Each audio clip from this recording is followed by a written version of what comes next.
내일의 장바구니입니다. 오늘은 지엘스토리의 박창윤 대표와 함께 하도록 하겠습니다. 안녕하세요. 네, 안녕하세요. 네, 오늘은 주제 먼저 화면으로 준비했습니다. 확인해 보시죠. 네, 오늘의 주제입니다. 함께 살펴보도록 하죠. 하반기에도 반등 시동 걸까? 영원한 주도주 IT라고 잡아봤습니다. 사실 영원한 주도주가 IT가 맞죠. 지수가 오르려면 주도주가 IT가 되기를 많은 분들이 사실은 원하시잖아요. 그렇죠. 네.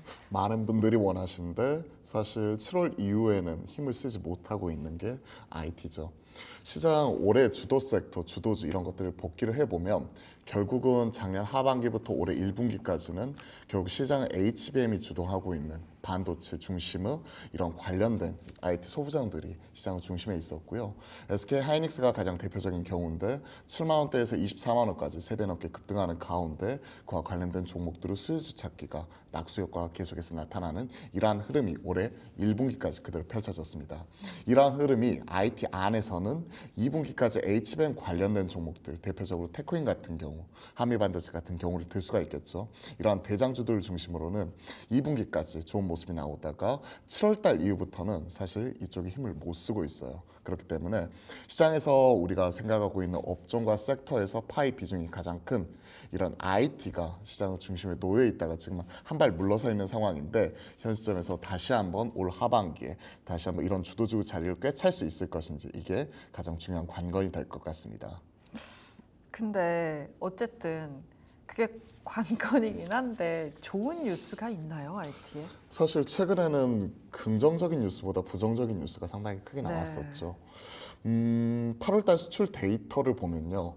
IT가 분명히 반도체 중심의 우리나라의 수출 이런 부분이 성장하는 모습이 나타났었고 그리고 무역수지 흑자는 꾸준히 기록을 했지만 반도체 중심으로 보았었을 때 전년 동기 대비 38% 성장을 하는 모습이 나타나면서 물론 반도체 중심 흑자 기조는 유지가 되지만 우리의 눈높이가 과거 70% 50% 성장하는 걸 보다가 갑자기 38% 성장하는 모습을 보면서 올 하반기에 이제는 이런 성장 흐름이 꺾이는 것 아닌가 하는 이런 우려감이 같이 나오고 있는 부분, 이 부분이 첫 번째이고요. 그리고 두 번째, 결국은 이런 반도체의 대장이라고 할 수 있는 엔비디아가 이번 2분기 실적 발표를 통해서 확인하는 부분은 숫자에 대한 불확실성 그리고 우리의 눈높이가 너무 높아진 데 따른 피크 아웃에 대한 우려감, 이게 같이 실려버린 것 같습니다. 앞에서 이제 공통적인 단어가 있죠. 피크 아웃. 사실 우리가 투자를 하면서 가장 듣기 싫어하는, 저도 가장 두려워하는 단어가 피크아웃이에요. 그렇죠. 피크아웃. 이에 따른 노이즈가 있기 때문에 결국은 숫자로서 이런 부분을 확실하게 정면 돌파하는 모습이 나와줘야 다시 한번 시장은 반도체 중심으로 힘을 내줄 수가 있을 것 같습니다. 근데 진짜 그 시점이 언제가 될까? 저도 그게 궁금해요. 그건 진짜 사실 솔직하게 말씀드리면 아무도 모르는 거잖아요. 그렇죠. 그렇다고 한다면 워낙 빠르게 지금 성장을 했고 우리가 눈높이가 너무 높아져 있는 거라면 이걸 낮춰가는 그런 슬로우 다운하는 시간이 필요할 거고 그렇다면 이건 자연스러운 조정으로 이어진다라고 결론이 날 수밖에 없는데요. 사실 이번에 엔비디아 실적을 보게 되면요. 매출 300억 불에 그리고 이제 매출 총 이익률 자체도 75%가 넘어가면서 시장의 눈높이 기준선은 확실히 충족을 하는 모습이 나타났습니다. 즉 우리가 100만 원 팔면 75만 원을 수익으로 남긴다는 얘기예요. 매출 총 이익률을 남긴다는 얘기입니다. 그런데 이러한 부분 자체의 눈높이가 너무 높아졌기 때문일까요? 이에 따른 피크 아웃에 대한 우려감이 나오는 거고 지금 2년 만에 분기단에 처음으로 매출 총 이익률이 감소했다는 부분에서 사실 우리나라 반도체 기업 입장에서도 이게 부담 요인으로 작용을 했었던 거죠. 왜? 엔비디아 GPU에 같이 들어가는 쪽이 HBM 쪽이었고 이런 HBM 관련된 종목은 작년 하반기부터 시작을 해가지고 앞서 말씀드렸던 올해 7월 이전까지는 누가 뭐라 해도 시장의 주도주였기 때문인 거죠. 그렇기 때문에 어느 정도 이런 성장에 대한 기울기 속도가 좀 둔화가 되는 구간에서 약간은 쉬어갈 수 있다는 부분, 이 부분을 인지를 하고 있는 부분이고 이러한 상황에서 시장이 금리 인하라는 또 환경이 급 변하는 상황 속에서 어느 정도 주도주가 최근에 나타나고 있는 뭐 바이오라든지 아니면 금리 인하의 수혜를 받을 수 있는 이런 관련 시클리컬 쪽 그리고 뭐 이런 금융 쪽 이런 쪽으로 바뀌다 보니까 수급이 반도체에서 급격하게 이탈하는 부분이 같이 나타나고 있는 것 같습니다. 결국 결자 해지라고 엔비디아가 다시 한번 기존의 고점 140불 고점 고점을 뚫고 올라가는 모습을 보여주든지 아니면 다시 한번 삼성전자, SK하이닉스 중심으로 어느 정도 숫자로서 확실히 대변이 되는 모습 자체가 강하게 나타나줘야 되는데 당장은 이러한 모멘텀은 공백 구간이기 때문에 반도체의 기다림이 좀 더 길어지고 있는 것 같네요. 기다림이 길어진다라는 거는 지금 계속 하락세가 조금 더 이어질 거다라고 해석을 하면 될 것 같은데 그럼 HBM 쪽이 더 많이 빠질까요? 어느 쪽이 더 약간 불안한 요소가 많을까요? 개인적으로는 많이 올랐던 쪽에서 많이 빠질 거라고 생각을 합니다. 산이 높았기 때문에 골이 깊을 수밖에 없는 부분이죠. 최근에 HBM 쪽 대장이라고 할 수 있는 쪽은 결국은 SK하이닉스를 필두로 한 HBM 관련된 이런 신장비에 대한 기대감이 있었던 쪽이에요. 가장 대표적으로 SK하이닉스를 예로 들면 고점 대비해가지고 7월 말 8월 초에 고점 대비 40% 넘는 조정이 나타났었고요. 한미반도체도 이런 그 IT 소부장이 가장 대표적인 종목이라고 볼 수 있었던 종목이죠. 이 종목도 고점 대비 50% 조정 이후에 최근에 어느 정도 시장이 되돌리면서 반등이 나오긴 했었지만 최근에 다시 한번 계속해서 고점과 저점을 낮추어 나가는 이러한 흐름이 나타나고 있기 때문에 분위기 자체는 썩 좋은 편은 아닌 부분이죠. 그러한 상황이기 때문에 어느 정도 이런 대장주들이 다시 한번 고점을 넘어서는 모습 자체가 나타나줘야 시장에서는 다시 한번 반등 회복이라도 그 시동이라도 걸 수 있을 것 같습니다. 결국 엔비디아가 140불 갔다가 뭐 120불까지 130불까지 반등했다 120불까지 떨어지면서 왔다 갔다 하는 모습도 보여주고 있고 하이닉스도 뭐 고점 대비해서 상당 부분 조정이 나온 이후에 지금 바닥다지게 하는 모습인데 결국 숫자로서 이런 부분을 증명을 해야 된다고 생각을 해요. 결국 그렇게 본다면 3분기 숫자에 대한 눈높이가 집계가 되는 시점은 결국은 9월 중순 이후이고 그리고 10월 초 정도 되면 삼성전자가 잠정 실적 발표를 하게 되잖아요. 이때 이후에 뭔가 숫자로서 어느 정도 반전은 실마리 이런 부분을 찾아봐야 될 거라고 생각을 하고 있습니다. 3분기 실적 확인할 때까지는 지금 뭘 어떻게 할 수 없는 상황이다. 그렇기 때문에 일단 삼성전자, SK하이닉스가 박스권에 갇혀 있고 그러면 시장이 오르지 못하는 상황에서 여기서 IT에서 수급이 빠져나온다면 최근에 이어졌던 모습대로 뭐 2차 전지가 한번 올랐다가 바이오가 한번 올랐다가 다른 섹터들로 막 이 수급이 한 번씩 돌 텐데 그렇다면 보유자의 입장에서 지금 비중 축소해야 합니까? 사실 저는 그게 쉽지 않다고 생각을 해요. 비중 축소하실 분들은 사실 제가 6월까지 그러니까 7월 초까지는 H뱅 관련된 종목들은 신고가를 경신했지만 그렇지 못했던 온디바이스 관련주, 삼성전자 벤더 내에 있었던 종목들 그리고 IT 소부장의 가장 뭐 대표적인 원익 IPS라든지 그와 관련된 종목들은 오히려 2월, 3월 달에 고점을 형성을 하고 6개월 넘게 지금 조정이 나오는 이러한 상황이고요. 고점 대비해서 즉 올해 연초 대비해서 50% 이상 조정이 나왔던 종목들이 상당하거든요. 그러면 제가 투자자 입장이라도 50% 빠져 있는 현 주가에 이걸 팔고 다른 쪽으로 갈아탈 거야? 바이오로 갈아탈 거야? 이러면 쉽지가 않거든요. 그리고 바이오 투자자들의 투자 이런 그 스타일과 반도체를 투자하시면서 밸류에이션과 실적 숫자를 보시는 투자자분들은 성향 자체는 확실하게 다르다고 생각을 합니다. 그러한 측면이기 때문에 현 시점에서는 아픈 손가락이고 좀 미운 종목이지만 다시 한번 애정을 가지고 좀 지켜봐야 되지 않나. 그렇다고 지금 IT 소부장은 전반적으로 뿌리자니 투심이 돌아선 건 아니기 때문에 확실한 반도체 대장주 숫자가 나오는 즉 삼성전자와 SK하이닉스 중심으로 지금은 포트를 몰아야 된다고 생각을 하고 있고 개인적으로는 둘 중 하나만 꼽자면 결국 밸류에이션 메리트가 좀 더 있는 삼성전자 쪽 이쪽에 손을 좀 더 들어주고 싶습니다. 사실 솔직히 말씀드리면 삼성전자, SK하이닉스를 담고 계신 분들은 다 뭐 손실이 나는 경우도 당연히 있겠죠. 손실이 나도 좀 기다릴 수 있는 여유가 있겠죠. 하지만 사실 소부장 담으신 분들은 아닐 거거든요. 맞아요. 근데 10월, 11월까지 계속 기다리게 되면 사실 연말까지 끌고 가야 된다는 이야기로 저는 해석이 되거든요. 저도 IT 소부장 좀 기다림이 길어질 수 있을 것 같아요. 생각을 해보면요. 결국 IT 소부장의 대장주는 한미반도체였어요. 네. 한미반도체가 그러니까 작년에 그러니까 한미반도체 주가는 1만 원대부터 시작을 해가지고 거의 뭐 19만 원대 중반 거의 20만 원 가까이 올라가는 이런 네. 기염을 토하기도 했었거든요. 1년 넘게 시장을 주도하면서 SK하이닉스와 더불어서 반도체 HBM을 그대로 끌고 올랐었던 종목이고요. 우리가 좀 약간 복기를 해보면 결국 엔비디아가 시장에서 크게 실적으로서 서프라이즈 보여주면서 향후 가이던스도 공격적으로 제시하는 모습이 나타났던 게 작년 2분기 실적 이후 그걸 생각을 해보면 그러한 흐름이 1년 넘게 지속이 되었었잖아요. 그러한 모습이 나타났다가 올해 지금 7월부터 7월달, 8월달 이제 2개월 쉬고 있는 부분이에요.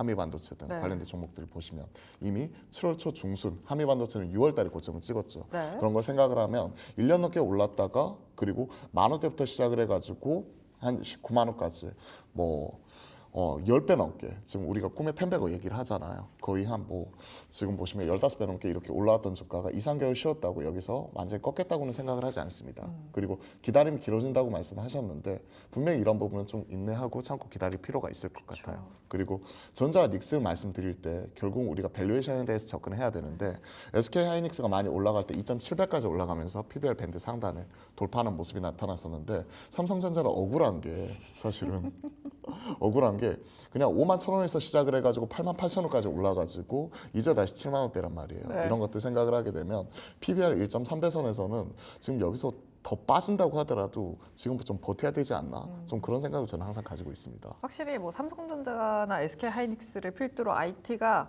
더 빠진다는 이야기라기보다는 박스권에 갇혀 있고 이전과 같은 상승률이 나오지 않을 거다라는 부분에서의 이야기라고 제가 해석을 하면 될까요? 박스라고 하기에는 50% 이상의 낙폭은 이거는 급격한 뭐 추세가 꺾였다고 보는 게 맞겠죠. 그리고 네.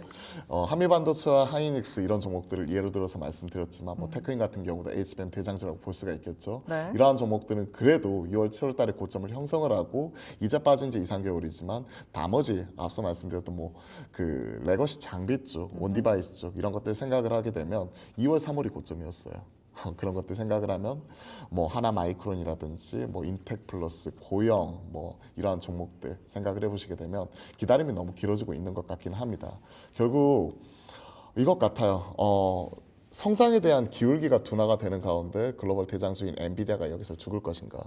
그리고 이러한 부분이 또 다시 한번 화려하게 반등을 하면서 IT 전반적으로 이끌어갈 것인가 그에 따른 판단은 문제인데 저는 좀 후자 쪽에 힘을 실어주고 싶거든요. 다시 한번 끌고 올라갈 수 있고 삼성전자가 여기서 죽지는 않을 것이다. 왜? 결국은 우리가 지금 현 시점에서 IT가 이렇게 흔들리는 근본적인 이유는 결국 이것 같습니다. 성장에 대한 기울기 둔화 그리고 그동안에 많이 투자를 해놨는데 최근에 나타났었던 AI 버블 논란 얼마만큼 수익성 성과를 거둘 수 있을 것인가에 대한 그 시차, 시간, 기다림 이러한 부분인데 지금은 극초기에 경쟁력, 헤게모니를 잃지 않기 위해서 그 수익성보다는 열심히 투자하는 단계였었고 이러한 부분이 이제는 결국 시차를 두고 6개월, 1년, 2년 지나서 성과로서 나타나는 부분인데 그 기간 동안에 결국 반도체가 기대감에 올라왔다가 성과가 안 나오니까 빠지는 부분인데 네. 결국 이러한 것들은 글로벌 빅테크들이 해줘야 된다고 생각을 해요. 그동안에 엔비디아 칩 갖다가 쓴 뭐 구글이나 그리고 오픈 AI 그리고 마이크로소프트 이런 쪽에서